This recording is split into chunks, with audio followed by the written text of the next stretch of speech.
Доброе пятничное утро. На часах 7 часов утра. И это то самое время, когда пора включать «Утро Якутии», просыпаться и настраиваться на новый день, который, я не сомневаюсь, несет нам только хорошее. 10 июня на календаре, и вот с чего мы его начинаем. Совсем скоро в нашей студии мы ожидаем Валентина Макарова, режиссера фильма «Джувур Масс-рестлинг». Напомню, что прошла первая неделя проката по всей России. Также сегодня Дарья Габышева расскажет нам о трендах этого лета. Узнаем, правда ли, что летом от мороженого не полнеют. Приготовим на завтрак вареники с грибами, а под занавес порадуем вас нашим традиционным музыкальным номером «На крыше». А я думаю, вы уже обратили внимание на эту невероятную красоту. Универсальная домик-полка для игрушек, для книг, для хранения ваших самых красивых вещей. И эту красоту мы сегодня разыгрываем. Работа сделана в рамках проекта «Мы вам покажем». Съемки проходили в цеху по изготовлению мебели вместе с мастером Максимом Гоголевым. Дамы и господа, немного терпения, чуть позже расскажем, как эту работу можно будет получить. Ну а пока узнаем о погоде. По данным Якутского гидрометеоцентра, в 6 часов утра температура воздуха в центральных районах составила 17-18 градусов со знаком плюс. В заречной группе 14-19 выше 0, а в южных в это утро в Нерюнгри плюс 12, плюс 16 в Алдане. В Вилюйской группе от 13 до 15 выше 0, в Нижнеленских 17-18, в западных 9-15 градусов тепла. В Колымо-Индигирской группе Улусов в это утро гораздо прохладнее в Уснере, плюс 3 градуса, и плюс 19 в Черском. В Янских плюс 8, плюс 13, а на северо-западе 6-12 градусов тепла. В городе Якутске температура воздуха на 6 часов утра составила 18 градусов. Атмосферное давление 746 миллиметров ртутного столба. Ветер дует северный со скоростью 1 метр в секунду. В течение дня синоптики обещают кратковременный дождь, возможно гроза. Ветер подует северо-западный с порывами от 5 до 10 метров в секунду.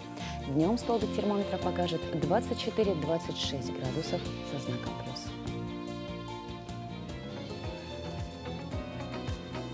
Кинокартину «Джувур Масс-рестлинг» лидер проката в России. За неделю его показали 596 раз в 98 кинотеатрах.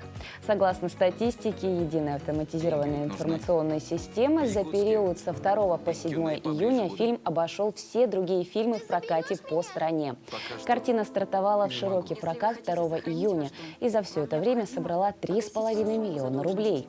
В фильме рассказывается история молодого человека, который после армии возвращается в родную деревню в Якутии, где его ждут бабушка и маленькая сестренка Кюней. Неожиданно для себя Джувур принимает участие в местных соревнованиях и открывает в себе талант масс-рестлера. Но внезапная трагедия переворачивает все планы на будущее. Съемки фильма проходили в Мегино-Кангаласском, Амгинском районах и в городе Якутске на протяжении почти 2 лет. Главного героя сыграл якутский актер Гаврил Минкеров, известный по картине «Посланник с небес». Режиссером картины выступил Валентин Макаров. Джувур, тебя Элай зовет. Если ты всерьез решил заниматься масс-рестлингом, начни с этого турнира. Чего молчишь? Ты готов вкалывать? Я готов. И сегодня Валентин и гвоздь нашей программы. Доброе утро! Доброе утро. Ну что, поздравляем вас с почином и таким успешным стартом. Поделитесь своими эмоциями. Ну, что сказать. Мы участвовали в 3 кинофестивалях, и в 3 кинофестивалях мы получили определенные награды 2 раза. Лучшую режиссуру получили, 1 раз лучший актер и приз зрительской симпатии. И это в 3 кинофестивалях, как я сказал, в Чебоксарском международном кинофестивале, Алафейская гора в Тобольске и в Ульяновский международный кинофестиваль «От всей души». Вот, а премьера и прокат, конечно, идет очень так успешно тоже. Динамично, я бы даже сказала. Да. И удивляет, что даже в рабочие дни народ еще более даже увеличился, чем в выходные. Потому что в выходные люди сажали картошку на дачах, а в рабочие дни после работы народ идет в кинотеатры. Но сейчас фильм идет в 100 городах и селах страны. Вы изначально планировали выход вот как раз-таки на широкие экраны? Или были какие-то сложности? Может быть, вы хотели показать в пределах нашей республики этот фильм? Да, мы получили грант Министерства России, выиграли питчинги. Один из условий питчингов – это чтобы фильм вышел по России. Да. И поэтому у нас в планах было выйти по России, и сейчас в основных больших городах идет наш фильм. Ну, сами съемки фильма, они проходили в течение нескольких лет, около 3, если не ошибаюсь, верно? Ну да, ну просто самый в основной год съемок это 2019 был, а в 2018 мы сняли Владимира Епифанцева. Он приезжал осенью, и мы сняли такой зимние сцены. И в конце 2019 тоже зимой мы сняли чемпионат мира. Вот, и в общей сложности у нас было 40 смен. То есть это практически было запланировано, именно вот такой длительный этап съемки? Да, так и можно сказать. Просто во время пандемии мы перенесли премьеру. Вот, и когда перенесли, конечно, пришлось ждать. И когда ждали, мы время зря не теряли. Мы работали над фильмом, над его качеством и не спеша так делали свою работу. Это была ваша идея снять фильм о национальном виде спорта Якутии?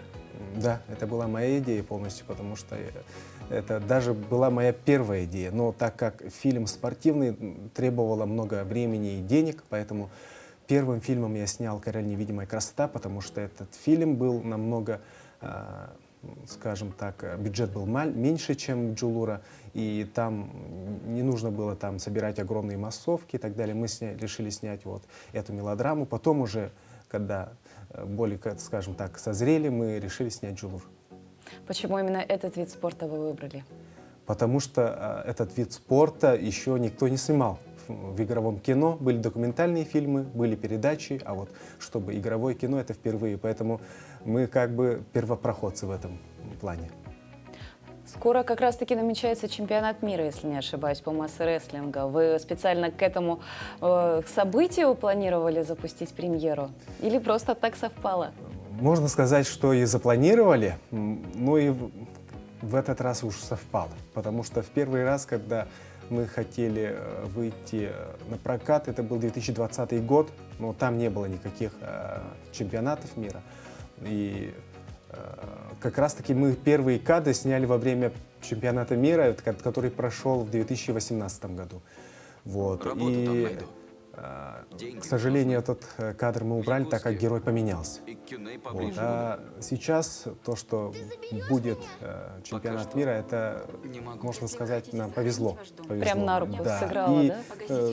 не только нам повезло, и те, кто посмотрели фильм, они хотят посмотреть уже чемпионат мира, потому что они так вот увлечены в этот спорт. И они поняли вообще все тонкости и все эти нюансы, и они очень хотят уже сейчас, зрители, которые посмотрели «Джулур», посетить чемпионат мира. Как подбирали актеров, кастинг как проводили? Кого-то, может быть, изначально во время сценария уже видели в главной роли? Когда писали сценарий, я уже основных таких персонажей я распределил, потому что я сам актер, и всех моих коллег я знаю как бы наизусть, кто чего может, кто что может сыграть, и поэтому все основные роли были распределены уже во время написания сценария. Но это настоящие актеры или это все-таки спортсмены? Спортсмены у нас участвовали в качестве вот, ассистентов, которые вот помогают нашим артистам во время вот поединков. Но все главные роли сыграли артисты театров наших. А как им удалось вот так вжиться в роль, тем более, что это непростой такой вид спорта? Они подходили к этому как-то более осознанно, тренировки проходили у них? Ну, Гаврил Минкяров, он занимался за полгода, начал заниматься масс-рестлингом и параллельно еще занимался кроссфитом, чтобы набрать такую красивую физическую форму спортивную. А все остальные актеры тоже за 3 месяца начали тренироваться, и к моменту старта съемок они выглядели безупречно. Что касается актера Епифанцева, вы его специально пригласили? Как вот вам удалось, как долго вели переговоры? Сразу ли он согласился? Согласился сразу. слава богу. Но, конечно же, вот столичные артисты, вот, ну, мирового масштаба, скажем так, у них, конечно, очень большие гонорары. Но так как у нас был грант Министерства культуры Российской Федерации, у нас были определенные уже деньги на это. И когда мы вот пригласили Епифанцеву, было интересно, конечно, поучаствовать в якутской кинокартине, потому что и так до этого наше кино вообще гремело по всей России. Мы выиграли и Кинотавр, и Московский международный кинофестиваль, и все артисты уже наслышаны о якутском кино. И, думаю, деньги были не самым главным фактором. Но кроме вот разных гонораров, что еще отличало как раз-таки звезд такого масштаба от наших артистов, актеров? Ну да, Епифанцев очень был таким... Видно было, что он очень опытный. Он пришел, посмотрел текст, ну не знаю, учил где-то 5 минут, и он быстренько научил текст. И когда он вошел в кадр, это такая харизма и такая вот, не знаю, энергетика, что прямо мурашки по коже шли, и такой голос, и ну, видно, что человек очень опытный, и ну, человек-звезда, скажем, в российском кинорынке. А на ваш взгляд, в чем все-таки успех этой картины?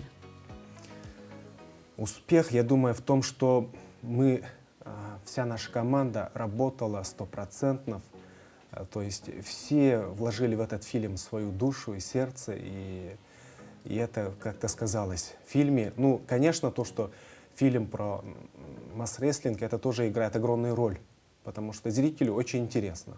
Зритель наш якутский видел фильмы про любовь якутские, про комедию, и то, что масс-рестлинг стал вот ключевым моментом в фильме, это тоже отразилось в прокате. Зрителю интересно, что же сняли якутские кинематографы, тем более в масс-рестлинг, каким образом это снято. Вот когда видели трейлеры, они были настолько вот удивлены, потому что наш трейлер первый вышел еще давно, 2 года назад, и зритель начал ждать, и вот наконец-то он дождался. И мы очень рады, что сейчас, во время лета, ну сейчас, конечно, трудные времена, но для российского кинорынка это как бы новый старт, новые возможности, и то, что голливудских фильмов мало в наших кинотеатрах, это для нас, с одной стороны, и плохо, и хорошо. Вот, и для Джилура будет больше времени показаться для зрителей. Ну, мы желаем вам дальнейших успехов, друзья. Если вы до сих пор еще не успели сходить и посмотреть на этот фильм, то обязательно сходите.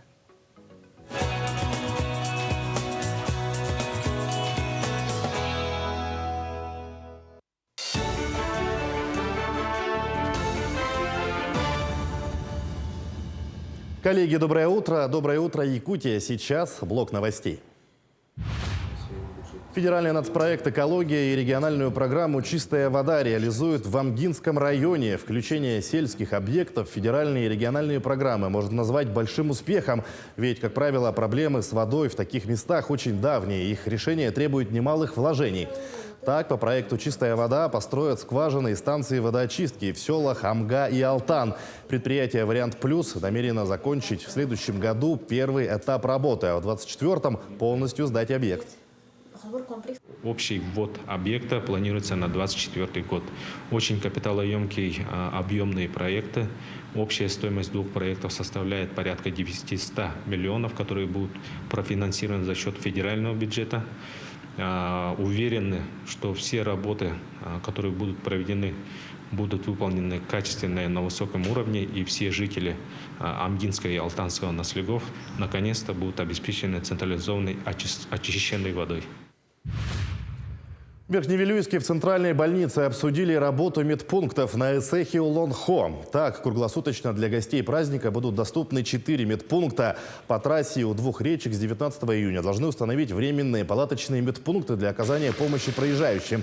А в дни Эсэха подключат 4 дополнительных полностью укомплектованных машин скорой помощи из Сунтарского, Нюрбинского, Вилюйского и Горного Улусов.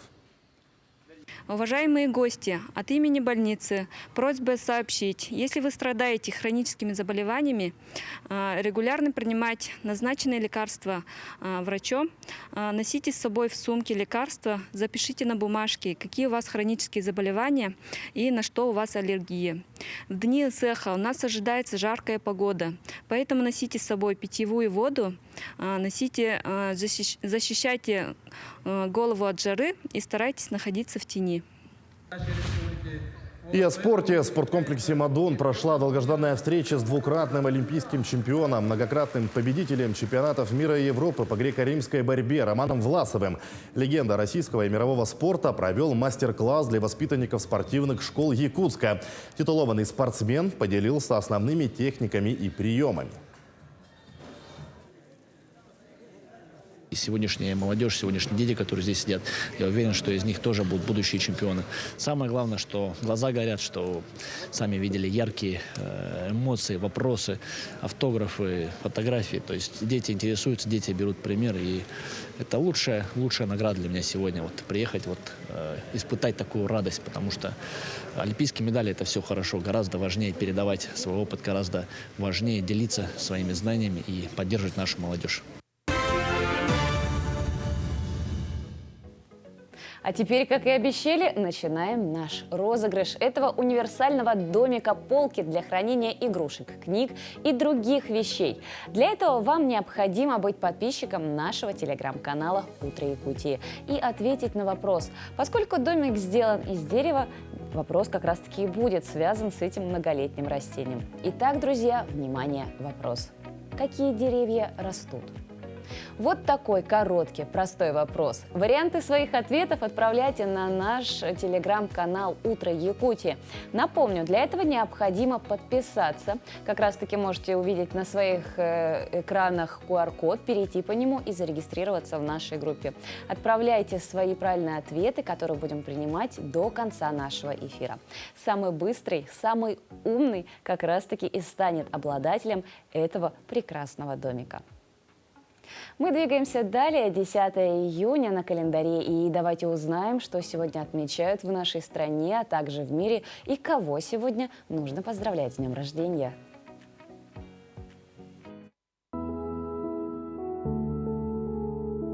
10 июня – Всемирный день мороженого и Всемирный день модерна. По народному календарю, если день выдавался тихим, то к осени ждали хорошего урожая.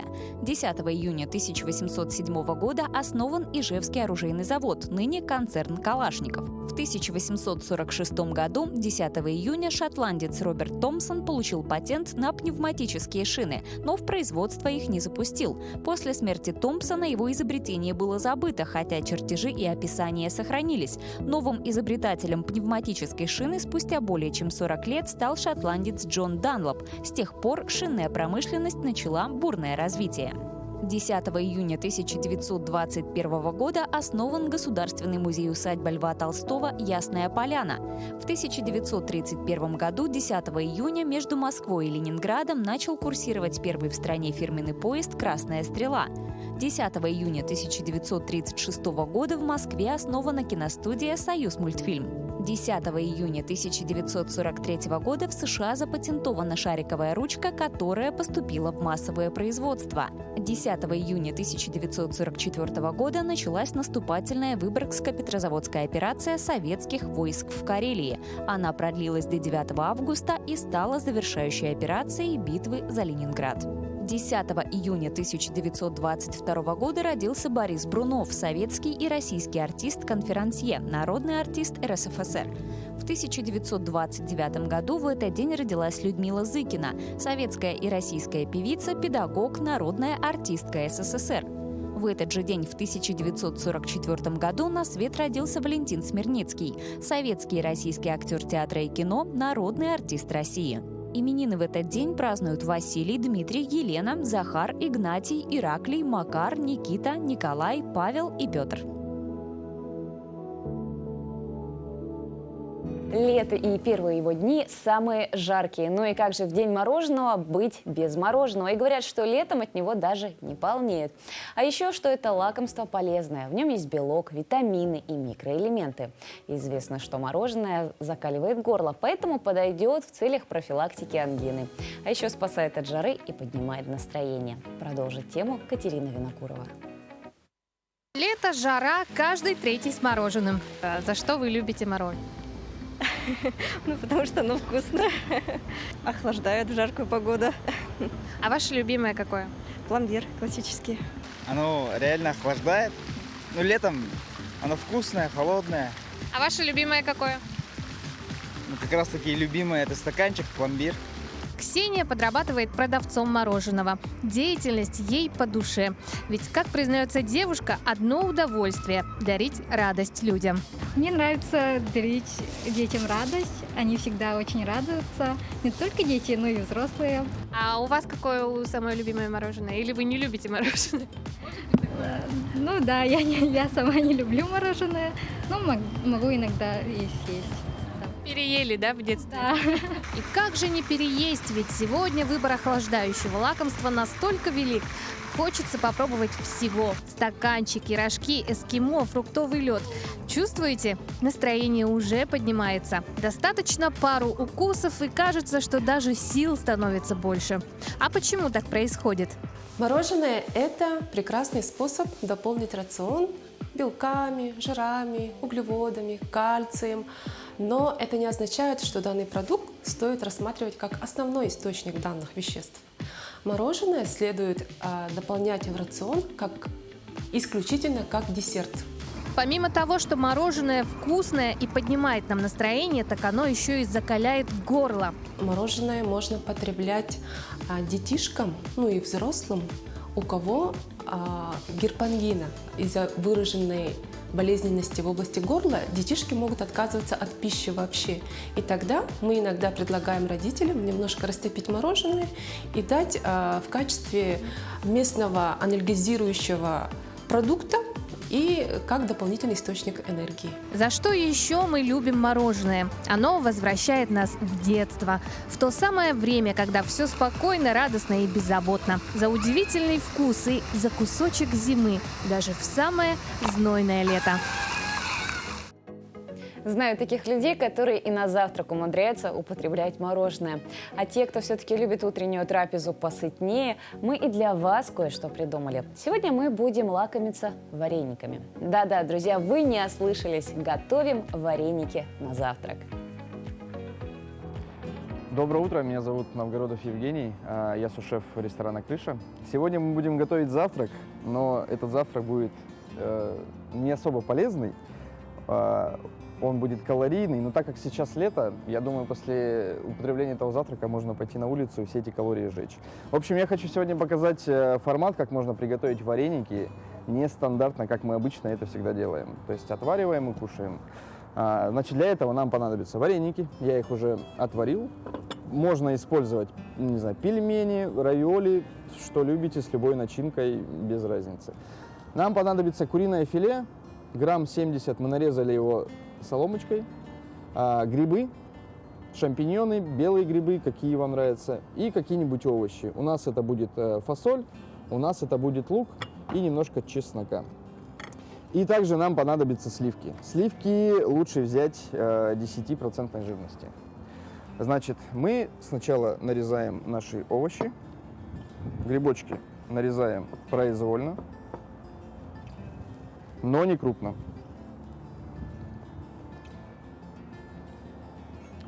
Лук нарезаем пером, ну, либо можно мелким кубиком также.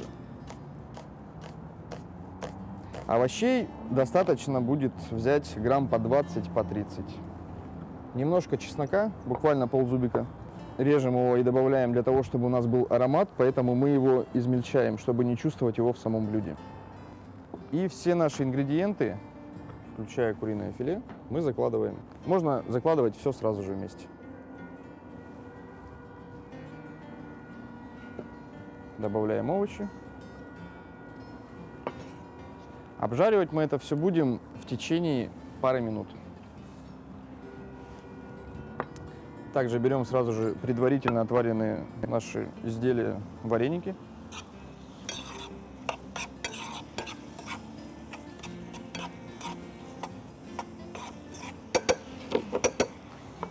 И подготовленные сливки. Не бойтесь баловать себя и своих близких таким плотным завтраком. Один раз в неделю покушать вареники на завтрак, ну, я думаю, ничего страшного не случится.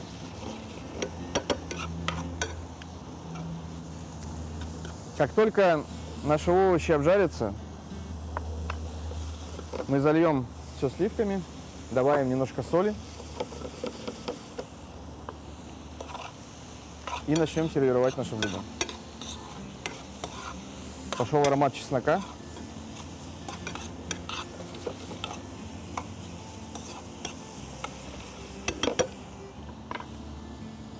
Заливаем.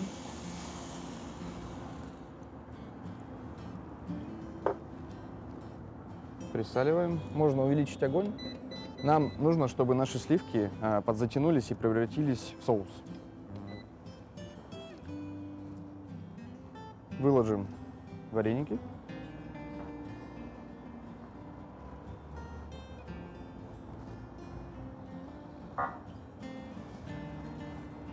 Когда сливки вот так начинают пузыриться, значит, осталось буквально секунд 30. То есть они уже начинают у нас затягиваться.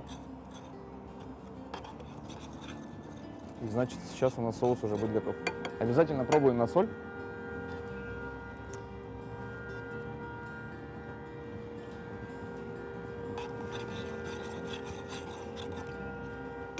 И как наш соус готов, выкладываем его в тарелку.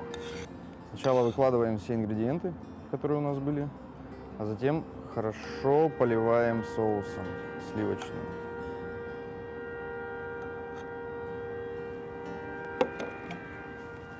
Также можно добавить для пикантности немного ароматного масла.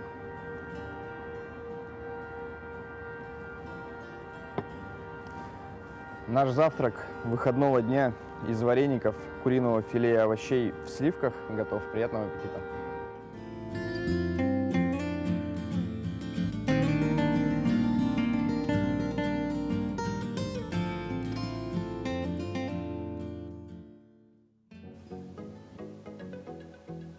Независимо от того, что вы предпочитаете на завтрак, самое главное потом – это, конечно же, влезть в летнее платье. Кстати, о платьях. Прекрасные девушки и женщины, вы уже обновили свой летний гардероб? Или же вы все-таки еще находитесь в поиске? Если нет, то Дарья Габышева подскажет, что необходимо сметать с магазинов в первую очередь. Доброе утро, друзья! Меня зовут Дарья Габышева, я персональный стилист. Сегодня мы с вами поговорим про летние тренды. Все-таки уже распогодилось, река наша с вами прошла, и самое время подумать, в чем же мы будем проводить это лето. Один из главных трендов сезона – это яркие цвета. Стоит обратить внимание не только на классические цвета, наподобие зеленого, я думаю, что нужно обратить внимание и на розовый. Здесь юбка вот в таком вот шикарном глубоком розовом цвете. Чем она меня привлекла? Ее особенный крой, смотрите, здесь у нас с вами вот такая вот отрезная полоса на поясе. Не смущайтесь, это очень красиво смотрится, шикарно подчеркивает достоинство фигуры. Юбка-карандаш, казалось бы, простая базовая вещь в гардеробе, но здесь она выполнена в интересном цвете, с интересной деталью. Поэтому такую юбку стоит сочетать с белой базовой футболкой, возможно, какими-то кроп-топами. Это отлично будет смотреться в гардеробе как вечернего, так и повседневно. Наши любимые белые джинсы. Мы все уже к ним вроде бы, казалось, привыкли, но время идет, тренды меняются, и меняется посадка, меняется форма. И здесь стоит обратить внимание, что джинсы клёши. Клёши снова в тренде. Для девушек, которые любят вытянуть свой рост, подчеркнуть свою фигуру, это отличный фасон. На джинсах всегда обращайте внимание на посадку карманов, потому что именно карманы формируют самую интересную часть нашего тела. Такие джинсы можно носить как с кедами, так и с кроссовками. Особенно хорошо они будут смотреться с платформой или высоким каблуком. В летнее время одним из самых комфортных вариантов на низ будут лосины. Лосины снова в тренде, и это отличная возможность чувствовать себя в комфорте, в повседневности. Когда вы выбираете лосины, старайтесь подбирать более удлиненный верх, который прикрывает паховую зону. Также лосины хорошо будут смотреться как с объемными босоножками, сандалями на объемной платформе или же кедами на плоском ходу. Также вы можете подчеркнуть это высокими носочками, возможно, с полосками. И вот такие вот лосины здорово можно сочетать даже с пиджаками. Попробуйте и будете в тренде. Именно сейчас в моде сетка. Возможно, вы все видели такое в 90-х и 2000-х, но оно снова вернулось. И я рекомендую носить такую сетку поверх топов, поверх плотных бра-бюстгальтеров. Тогда она будет смотреться уместно и органично. Также хорошо сетка подходит для летнего времени именно в жару. Поэтому не игнорируйте данный тренд и попробуйте его в своем гардеробе. Для более прохладного периода стоит использовать ветровки. Ветровки опять же снова вернулись. В моем детстве почти у каждого ребенка была ветровка, и сейчас это снова тренд, и сейчас каждой из девушки стоит попробовать носить ее в своем гардеробе. Носите даже с лоферами, носите с юбками карандаш, внедряйте его даже в офисный гардероб в сочетании с белой рубашкой. Это будет смотреться интересно и необычно, придаст вам стиля и изящества. Джинсовый жилет – отличная альтернатива джинсовой куртке. Если вы привыкли к джинсовым курткам, то стоит попробовать взять себе второй вариант. Например, в бежевом оттенке вот такой вот жилет удлиненного фасона. Как его можно носить? Он отлично подойдет для стиля сафари. То есть это более песочные оттенки, это более натуральные ткани, это, возможно, кроссовки на шнуровке. Да, также хорошо он будет смотреться с объемными соломенными шляпами. Поэтому такая жилетка подойдет и для платья, и для повседневной носки, возможно, и для работы, и даже для дачи. Поэтому я думаю, что летом такая вещь незаменима. Объемная оверсайз рубашка в зеленом цвете. Травяной зеленый цвет сейчас также является трендом и отличный вариант для лета. Такую рубашку как раз можно было носить с теми самыми лосинами или сочетать с розовым цветом, и это было бы очень необычно. Такую рубашку можно носить расстегнутой, застегнутой, поверх с ремнем. Вариантов просто немерено полно. Такая рубашка подойдет, опять же, и для офиса, и для повседневной носки. Поэтому я думаю, что такая рубашка – отличный акцентный элемент в гардеробе. Можете вокруг своего базового гардероба выбирать вот такие интересные акценты. Ни одно лето не обходится без яркого сарафана. Какой же сарафан выбрать в этом сезоне? Именно этот. Синий, красивый, женственный. Здесь он придает объема в талии, подчеркивает зону декольте. Это выглядит женственно и изящно. Для тех девушек, которые не любят подчеркивать зону декольте, рекомендую носить такой сарафан на белую футболку. Это будет отличный выход, быть в тренде и при этом быть верной своим принципам. Пиджак из вискозы отлично подойдет для летнего периода, потому что, во-первых, этот материал дышит, во-вторых, он достаточно пластичный и хорошо подходит для сочетания с летними вещами. Я бы рекомендовала носить такой пиджак как раз-таки, возможно, вот с такой вот полосатой футболкой или же с другими вариантами светлых оттенков для того, чтобы создавать контрастность, вытягивать свой силуэт и выглядеть более свежими. Такой пиджак хорошо будет смотреться в морском стиле и, конечно же, классическом офисном. Поэтому попробуйте подобрать под такой пиджак брюки контрастного цвета и отправляйтесь на работу. Смотрите, какая классная сумка. Это отличный вариант для лета. Во-первых, в нее все помещается. Во-вторых, такая сумка является трендом и подчеркнет даже самый скромный аутфит. Если вы выбрали белую футболку и синие джинсы, возьмите такую сумку и подчеркните свою индивидуальность. В нее поместится, во-первых, все. Во-вторых, здесь есть классные варианты ручек. Вы можете носить ее на плече, также вы можете носить ее в руке. Так что такая сумка точно отличный вариант для вашего лета. Я желаю вам этим летом быть самыми модными. Следите за модными трендами, будьте верны своему стилю и выбирайте одежду по душе. До скорых встреч!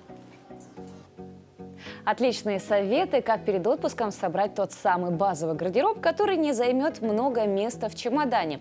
Ну а если вы это лето планируете провести на даче, то наверняка самыми уютными вечерами у вас будут, конечно, вечера, проведенные с книгами.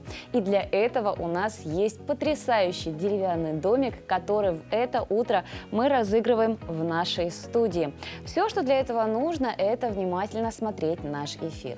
В нашем эфире мы задаем вопрос, на который нужно самым первым отправить правильный ответ.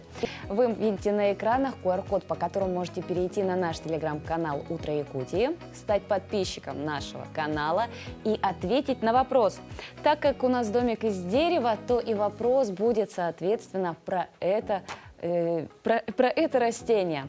Ну и вопрос звучит следующим образом. Какие деревья растут? Свои правильные ответы отправляйте к нам на наш телеграм-канал. И вот уже есть несколько вариантов в нашей группе. Кто-то пишет, что это хвойные, кто-то пишет многолетние. Есть даже варианты, что растут живые деревья. Также есть предположение, что растут они от корней. Лиственные, плодовые и, конечно, вечно зеленый и быстро растущий. Все это, конечно, верно, но, друзья, правильного ответа еще нет. Так что думайте, хитрость, она здесь, в том самом простом вопросе. Какие же деревья быстро растут? Ну а для тех, кто в это утро не хочет заморачиваться лишними вопросами, а собирается сейчас как раз-таки своим любимцем на прогулку, то мы традиционно по пятницам еще и берем уроки у Людмилы Московских, которая рассказывает, как дрессировать собак. Не перестаем напоминать, научить питомца основным командам очень важно и необходимо, а начинать никогда не поздно. Вот, например, почему бы не начать в это утро. Доброе утро, дорогие зрители! Сегодня мы снова с Берри готовы вам показать показ зубов. Называется эта команда «Зубы». Собачка садится рядом с вами. Правая рука у вас кладется под нижнюю челюсть, левая рука на верхнюю челюсть. И получается, большими пальцами мы открываем передние зубки, обнажаем передние зубки, поднимаем губы. Произносится команда «Зубы». Берри, зубы. Открываем, показываем. Потом мордочку поворачиваем к себе и показываем боковые зубки, полностью все. Мордочку отворачиваем от себя, показываем с другой стороны. То есть собачка должна сидеть спокойно, позволять вам делать такие движения. Если первоначально собачка нервничает, ее нужно придержать за ошейник и просто приучить, когда вы накладываете руки на мордочку, чтобы она спокойно реагировала. То есть гладим, спокойно разговариваем, как собака успокоилась, показываем, закрываем, даем кусочек лакомства. То же самое с двух сторон, с правой и с левой. Для чего мы проходим навык команда «Зубы», показ зубов? Ну, во-первых, если у вас собачка ходит по выставкам, обязательный навык – это показ зубов эксперту. Эксперт проверяет прикус собаки и количество зубов. Это на выставке. Бывают случаи, когда вам нужно прийти с собачкой к ветеринару, показать либо зубки, либо открыть пасть, показать, что там у нее в пасти, что с языком или еще что-либо. Не наученная, не обученная собачка, она не будет спокойно сидеть и не будет вам позволять сделать какие-то манипуляции. Когда вы собачку обучаете, у меня это домашняя команда «Морду», и у меня собака дает морду, позволяет сделать любые действия. То есть «Берри, морду». Все, собака замерла, «хочу» посмотрела глазки. Хочу, посмотрела ушки, хочу, посмотрела зубки, открыла пасть, посмотрела пасть. То есть собака сидит, спокойно реагирует. На сегодня у нас все. До встречи в следующем эфире.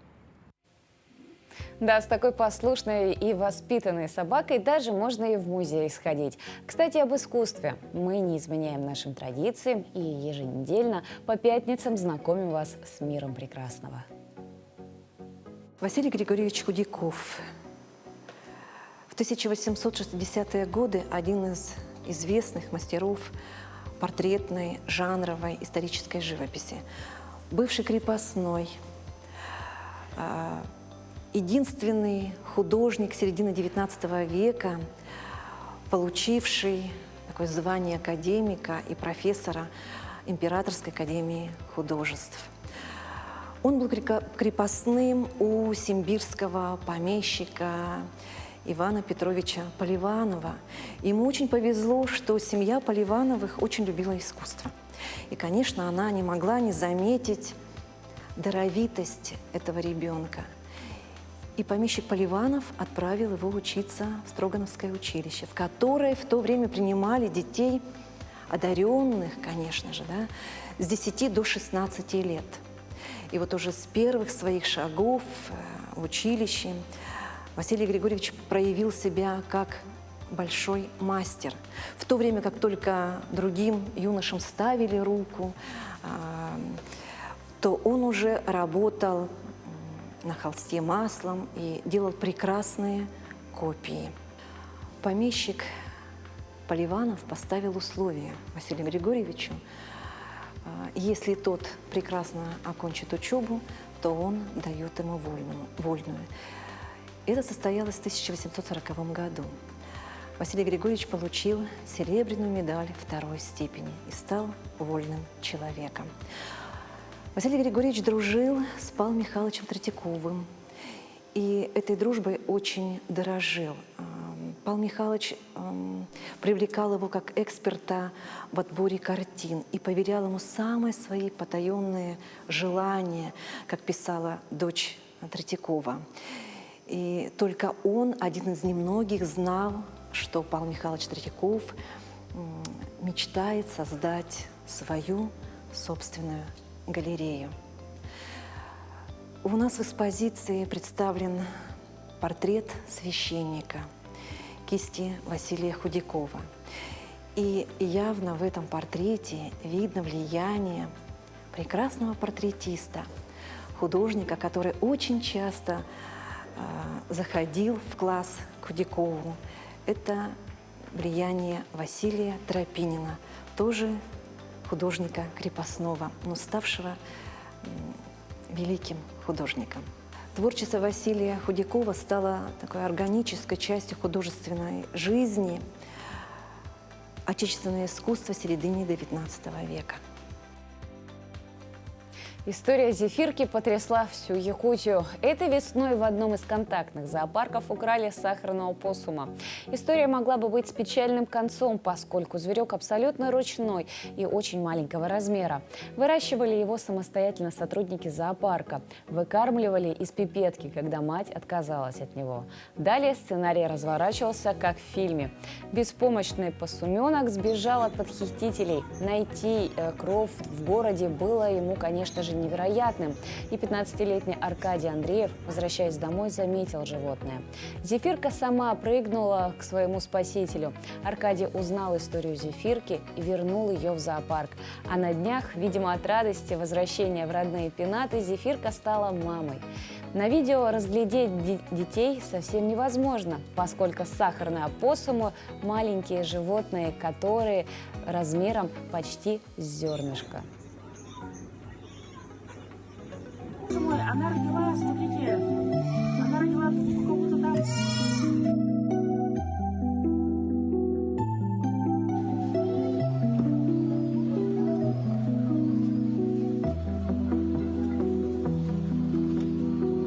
Солнце, солнце, обрадуйся.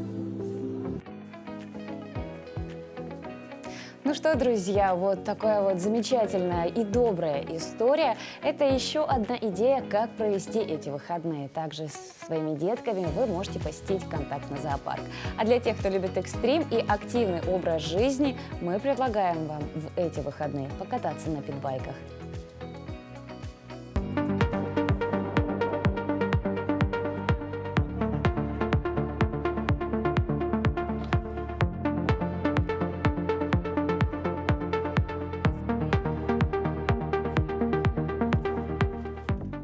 Сюда. Ой. Так, нормально? Пойдет. Вот эти штучки в стороны. Я давить не буду сама. Хорошо? А как же макияж? Ныряем. На раз, два, три. А как же макияж? Ну, там останется немножко на шлеме. Подождите, а его на стену нельзя? Нет. О, боже. Нет, все? Все, он только щечек касается. Ничего себе! Зря меня красил визажист сегодня. Не, нормально, ничего не нужно. Это преодоление страха номер 1. Да. Это жесть. А я как будто в кастрюле. Перчаточки. У меня щеки, я теперь поняла, что у меня большие щеки. Все так, почему девочки говорят, не фоткай меня в шлеме на щеки.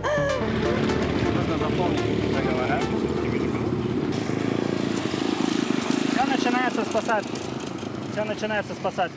Садимся поближе, вот сюда, практически на бак. Помню бедра. Бедрами держимся за бак. То есть за мотоцикл мы держимся именно ногами за бак, бедрами, а не руками за руль. То есть в таком положении не катаемся. Вот здесь сидим, коленями держимся. Нужна развесовка на задний амортизатор и на вилку. Вилка должна быть загружена, поэтому мы сидим впереди. Смотрим вперед метров 5. Локти повыше. Амплитуды должно хватать, длины рук должно хватать, чтобы маневрировать. Грудь чуть-чуть вперед и как бы полетели. Страшно, да, звучит по-другому. Очень страшно звучит, но бояться его не надо. Могу поставить? Я не упаду налево-направо? Нет, упадешь? Ну как на велосипеде, ты же одной ногой всегда на землю. Не, я просто хочу понять, ты его держишь, ты вес чувствуешь? Нет, я вообще ничего не чувствую. Давай заглушим, чтобы ты не волновался. 2 круга сделаешь, потом остановишься, я тебя здесь поймаю. Ничего, я тоже поймаю. Ну что, как говорится, с Богом. Оператор очень весело, он просто веселится сидит. А вы со мной не поедете, что ли? Нет, я бегать буду. Вот так вот. Все сама, все сама. Все, едь, едь. Ой, мама.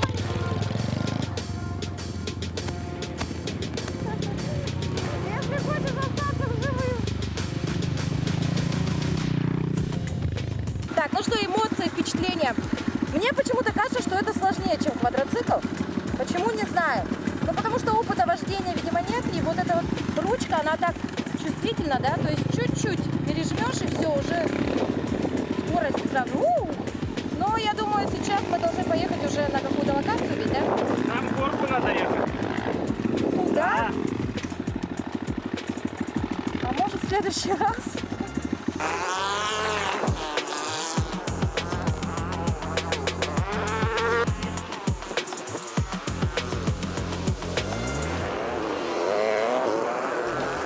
Пошла, газку побольше. Слезы текут, все течет. Такое ощущение, что это самый сложный выпуск испытано на себе в моей жизни. Так, Саша, отходи с дороги. Саша! Мамочки! Газ, газ, газ, газ, газ! Еще! Давай, давай, давай, все, отлично!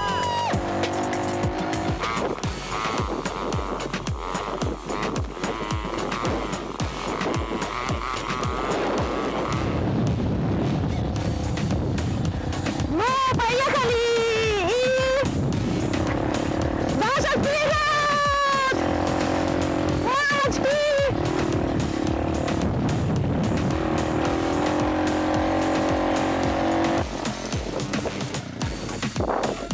Вот на такой замечательной ноте, на такой прекрасной высоте, на фоне красивого пейзажа, да, я благодарю тебя за участие в съемках нашего проекта. И действительно, вот сегодня, как никогда, это было реально испытано на себе. У тебя, да, у тебя потрясающая работа, я тебе даже завидую. А теперь слово передаем нашим коллегам из новостного блока.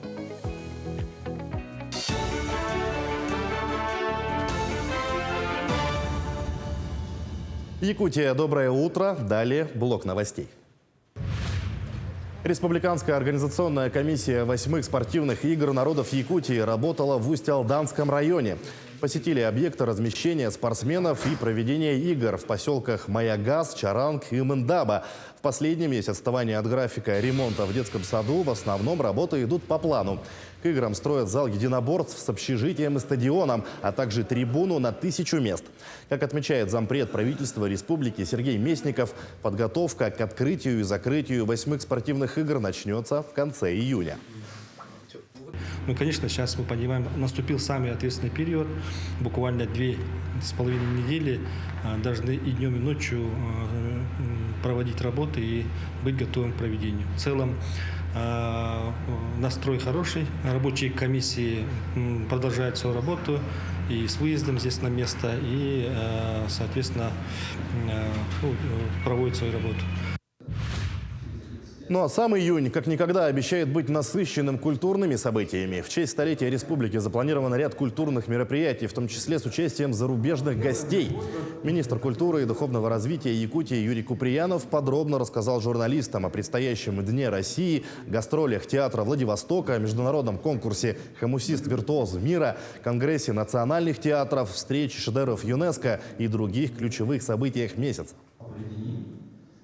Год столетия образования нашей республики, поэтому мы сделали все максимально для того, чтобы год был интересный, год был исторический, чтобы каждый день, который сегодня, каждый житель республики просыпается, был как урок истории. И, июнь получился действительно насыщенный каждый день. Во-первых, июнь для Якутии всегда был интересный месяц. Знаете почему? Потому что мы всегда встречаем лето, Гысэх, да? Гысэх – это у нас нечто большее, чем, наверное, обычный праздник. Поэтому к нам слетаются все гости, которые нас любят, уважают и которые хотят приветствовать нас столетним юбилеем. В Якутске продолжается всероссийский форум «Библионеформат». Всего 4 трека, бренд библиотеки, коллаборации, соцсети и проекты. В сегодняшних реалиях библиотекари становятся и проект-менеджерами и занимаются ведением соцсетей. В форуме принимают участие работники библиотек со всей страны, от Калининграда до Камчатки. Организаторы надеются, что обмен опытом и наработки между коллегами улучшат работу. Ведь в современном понимании библиотеки все чаще становятся общественными пространствами, местами проведения различных мероприятий, лекций, выставок.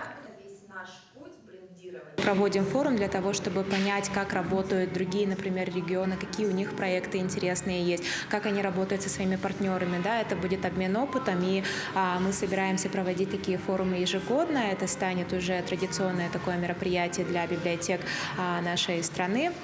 Вот, и мы очень рады, что откликнулись много коллег, начиная с Калининградской области, Севастополя и завершая Южно-Сахалинском, то есть от востока до запада. Сегодня с нами, можно сказать, коллеги со всей страны.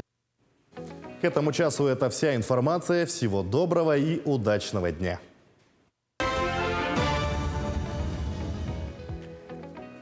Время подводить итоги, а итоги нас пока что подводят. В это утро мы разыгрываем вот этот замечательный домик-полку, который вы можете использовать у себя в хозяйстве, в интерьере. Здесь вы можете складывать свои книги, вазочки, а также любые другие принадлежности.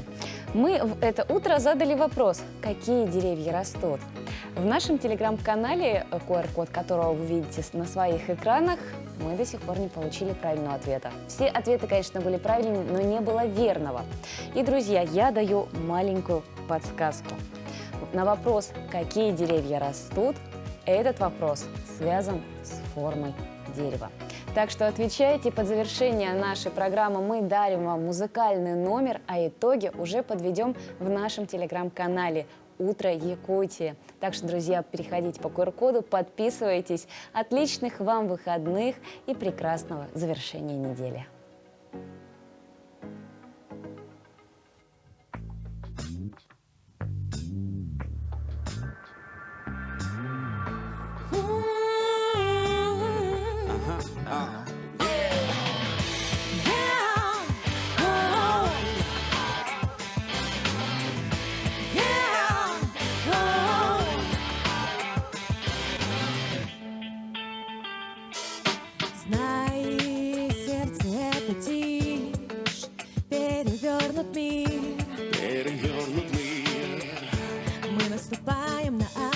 Я обрываю гроздь виноградных звезд, и выжимаю тебе в бокал. Если мы с тобой будем вместе, если на двоих одна песня, и не просто увлечение, ты важнее всего. Мы несемся по течению, а не против него, и не подлежит лечению сердце, рана моя. Распишитесь в получении удовольствия. Ночь все начнет с нуля, и висит земля, и висит земля. В космосе елочным шариком я время обману и сотру луну, чтобы она не мешала нам. Если мы с тобой будем вместе, если на двоих одна песня, и не просто увлечение, ты важнее всего. Мы несемся по течению, а не против него, и не подлежит лечению сердце, рана моя. Распишитесь в получении удовольствия.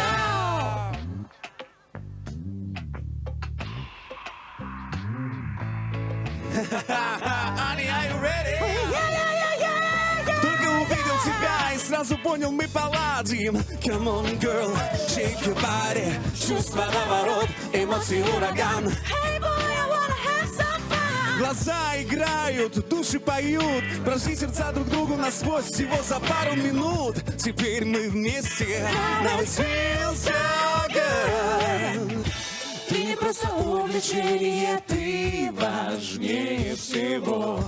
Мы несемся по течению, а не против него. И не подлежит лечению сердце, рана моя. Распишитесь в получении удовольствия. Ты не просто увлечение, ты важнее всего. Мы несемся по течению, а не против него. И не подлежит лечению сердце, рана моя. Распишитесь в получении удовольствия.